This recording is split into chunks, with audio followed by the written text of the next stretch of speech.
We need to stop talking about slavery. We need to stop talking about slavery. Black people are not victims. We are victors, okay? It's over. We all need to move on. Have you ever said those words before? Have you ever heard someone say those words? Black people aren't victims. No one alive today owned slaves. No one who's alive today was enslaved. Why are we still talking about it? I'm going to tell you why we're still talking about it. Because there's a legacy from chattel slavery in America that is still active and alive and ongoing today, right now. So let's have some story time. Let's read. Here's this book by Isabel Wilkerson called Caste: The Origins of Our Discontent. I'm going to read from page 287, okay? If you can get this book from a Black-owned bookstore, get it and read it. If you can get it from a local bookstore, get it and read it. Don't get it from that place that starts with the letter A, okay? Check out Every Day is Juneteenth on social media. Buy it from a Black-owned bookstore or a local bookstore, okay? Okay. Page 287.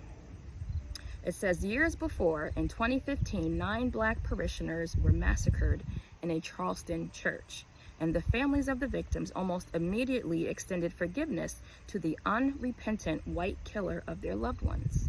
It was an act of abiding faith that captivated the world, but was also in line with society's expectation that the subordinate caste bear its suffering and absolve its transgressors.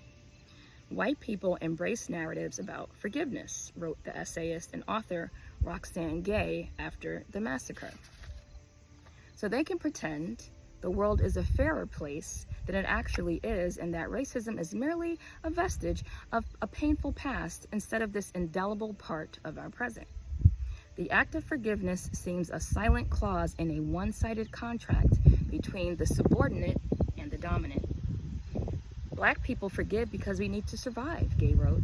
We have to forgive time and time again while racism, or white silence in the face of racism, continues to thrive. We've had to forgive slavery, segregation, Jim Crow laws, lynching, inequity in every realm, mass incarceration, voter disenfranchisement, inadequate representation in popular culture, microaggressions, and more.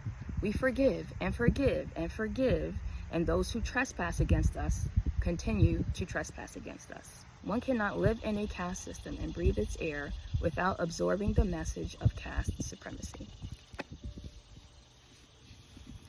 The more you know. That's why they ban the books, because they don't want you to know anything. Read, get educated, get informed, and get into community.